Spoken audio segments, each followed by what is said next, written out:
तो बॉर्डर 2 का असली हीरो कौन है? ये सवाल बार-बार पूछा जा रहा है। कमेंट्स में मैंने देखा लोग पूछ रहे हैं कि भाई असली हीरो है कौन? सोशल मीडिया पे बहस चल रही है असली हीरो कौन है? अच्छा मतलब एक बड़ी मजेदार चीज़ ये हो रही है कि जहाँ-जहाँ फैन फॉलोइंग है, वो फैन फॉलोइंग अपनी-अपनी तरह से प्रेज़ेंट कर रही है। मतलब हमने देखा वरुण धवन के फैन्स कह रहे हैं कि असली हीरो वरुण धवन है फ़िल्म के। हमने देखा सनी पाजी के फैन्स कह रहे हैं कि असली हीरो सनी पाजी हैं फैन, ठीक है? इसके अलावा कहने वाले तो भाई दिलजीत के लिए भी कह रहे हैं कि असली हीरो दिलजीत है, सारी बाजी तो वो मार के ले गए। आहान के लिए उतनी बातें नहीं हो रही हैं। लेकिन सवाल ये कि इन 4 मेन कैरेक्टर्स के अंदर असली हीरो कौन है? क्या कोई एक हीरो है, चारों हीरो हैं या कुछ और कहानी है? तो चलिए एक-एक कैरेक्टर का एनालिसिस करते हुए चलते हैं और फिर बात करेंगे। सबसे पहले बात कर लेते हैं आहान की। आहान की फ़िल्म मतलब बॉर्डर 2 के अंदर जो कैरेक्टर मिला है, एमएस रावत जो नाम दिया है, पता नहीं मुझे ऐसा लग रहा है कि कहीं न कहीं विपिन रावत से रावत लिया गया है और एमएन मूला से एम ले लिया गया है, महेंद्र नाथ से और उनको मिला के कैरेक्टर क्रिएट कर दिया गया है।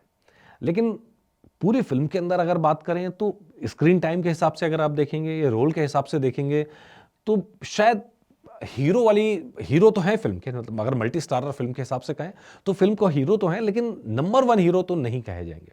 तो इस लिस्ट के अंदर अगर आप कहेंगे, तो आप उसमें कहीं भी आप रख लीजिए लेकिन नंबर 1 हीरो तो नहीं कहे जाएँगे। तो भैया क्या खेल है उनका? उनका खेल ये है कि फ़िल्म के अंदर वो सेलर बने हैं, नेवी में हैं और नेवी में आईएनएस कवच जहाज़ के अंदर हैं। उनके पास काम था कि पनडुब्बी को मार गिराना है, लेकिन पनडुब्बी ने उल्टा उनका शिकार कर लिया क्योंकि जहाज़ की चीज़ें काम ही नहीं कर रही थी। वो सच है, जो रियल लाइफ़ में वो सच है। उसके बाद भी हमारे सैनिक डटे हुए थे और छोटा-मोटा जहाज़ नहीं था, 190 समथिंग लोग थे उसके ऊपर और पूरा जहाज़ डूब गया था और हमारी सबसे बड़ी कैज़ुअल्टी थी, वो पाकिस्तान की सबसे बड़ी जीत थी। तो भाई पाकिस्तान की सबसे बड़ी जीत के अगर हीरो बन रहे हैं, तो वो हीरो तो नहीं कहलाए जा सकते। तो आहान शेट्टी इस फ़िल्म के हीरो तो नहीं हैं। हाँ, उन्होंने एक ऐसा कैरेक्टर किया है, जो जाँबाज़ी दिखाता है, शौर्य दिखाता है और फिर बलिदान देता है। तो भई मेरे हिसाब से आहान शेट्टी को तो इस लिस्ट से आप बाहर कर दीजिए। फिर आता है दिलजीत दोसांझ का नाम। दिलजीत दोसांझ इसके अंदर जो अगर आप पूरा देखेंगे, तो दिलजीत दोसांझ का बहुत जानदार कैरेक्टर है यार। मतलब कंपैरिज़न अगर आप करेंगे पिछली फ़िल्म से, तो जो अक्षय खन्ना ने रोल निभाया था ना जिस तरह का, जो तेवर थे और जो स्टाइल था, वो आपको यहाँ दिलजीत दोसांझ के अंदर नज़र आएगा। दिलजीत दोसांझ यहाँ दिल जीतते हुए नज़र आते हैं।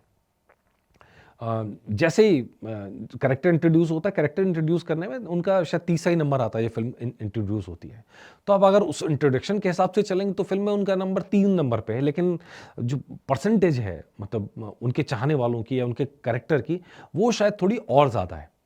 क्योंकि चाहे रोल अगर ड्यूरेशन के हिसाब से देखेंगे तो ड्यूरेशन के हिसाब से बहुत बड़ा रोल नहीं था। एक घटना पर बेस्ड था और श्रीनगर एयरपोर्ट जो एयरबेस था वहाँ का, उसको बचाने की ज़िम्मेदारी उनके ऊपर थी और उन्होंने काम बखूबी किया था। पाकिस्तान के प्लेन आए, बम गिराए और वहाँ से वही फ्लाइट भर पाए थे, बाकी लोग फ्लाइट भी नहीं भर पाए थे क्योंकि हवाई पट्टी ही बर्बाद कर दी थी। कुल मिला के 5-6 जहाज़ थे जिसमें से 2 उड़ पाए थे, एक तो पता नहीं मतलब शायद कोई एक्टिव नहीं हो पाया था। खाली एक ही थे हमारे गुरु के बाज जिन्होंने अकेले ही जो पाकिस्तान के जहाज़ों को टक्कर दी थी, कई तो मार गिराए थे और इसलिए उनका नाम इस लिस्ट में बहुत ऊपर आता है।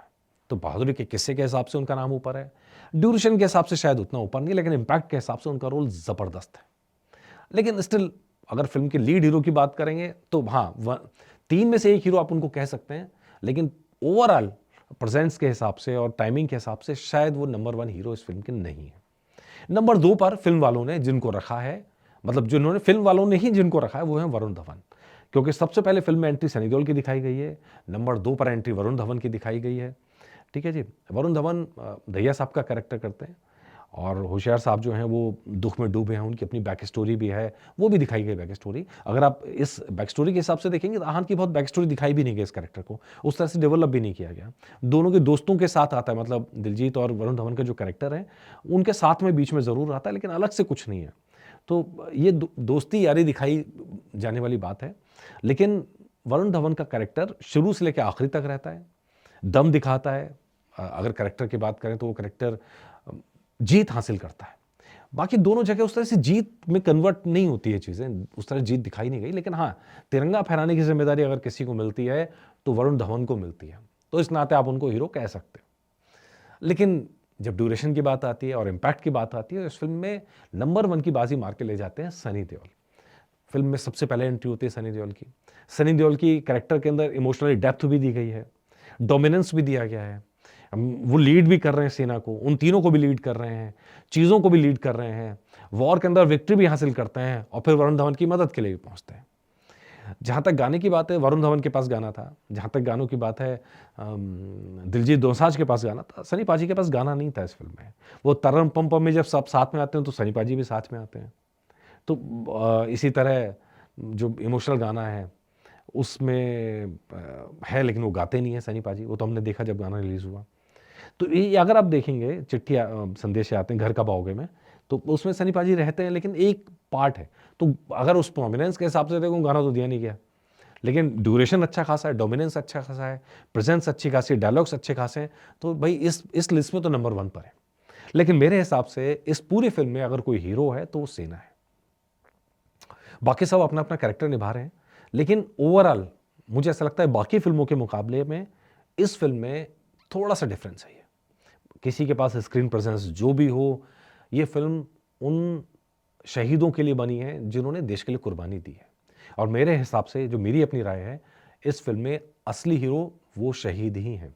चाहे शेखू साहब हों, चाहे दहिया साहब हों जो लड़े जीते, ठीक है ना, या MS मूला साहब हों जिनके ऊपर कैरेक्टर बनाया गया हो, या कलेर साहब की दिलेरी हो। उन कैरेक्टरों से इंस्पायर करके कैरेक्टर बनाए गए हैं। आप उसमें कह लीजिए कि उसको कितना टाइम मिला, कितना प्रेजेंस मिला, लेकिन ओवरऑल मुझे ऐसा लगता है इस फिल्म में असली हीरो सेना है, सेना के जवान हैं। हालांकि मुझे ऐसा लगता है कि इस फिल्म में अभी दिखाए जाने वाला काफ़ी कुछ चीज़ें थी जो भी दिखाई जा सकती थी, लेकिन जिसको दिखाया नहीं गया है। और यहीं आके मुझे लगता है कि फिल्म थोड़ा कमज़ोर होती है। कई सारे ऐसे पीक पॉइंट्स थे इंडियन आर्मी से जुड़े हुए, जीत के, जश्न के, वो यहाँ से गायब है। शायद अगर सबको शामिल करते ड्यूरेशन बढ़ जाता, वो नहीं रखा गया। तो भाई मेरी नज़र में असली हीरो फिल्म के हमारे देश के नायक हैं, हमारी आर्मी है, नेवी है, एयरफोर्स है, और वही उन्हीं को अपना सैल्यूट है इसके लिए। चलिए, उम्मीद करते हैं कि पब्लिक देखेगी, समझेगी, सीखेगी, और वो जज्बे को देखेगी कि युद्ध सिर्फ जयघोष ही नहीं होते हैं, सिर्फ जीत के लिए जज्बा ही नहीं होता है, कुर्बानी देने का जिगर भी होता है।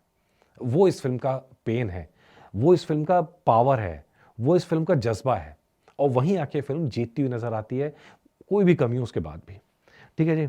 बाकी कई सारी ऐसी चीज़ें और भी हैं जो कई सारे सवाल हैं कि भैया INS जो कवच है वो कहानी क्या सच्ची है कि नहीं है, अलग एपिसोड बनाएंगे।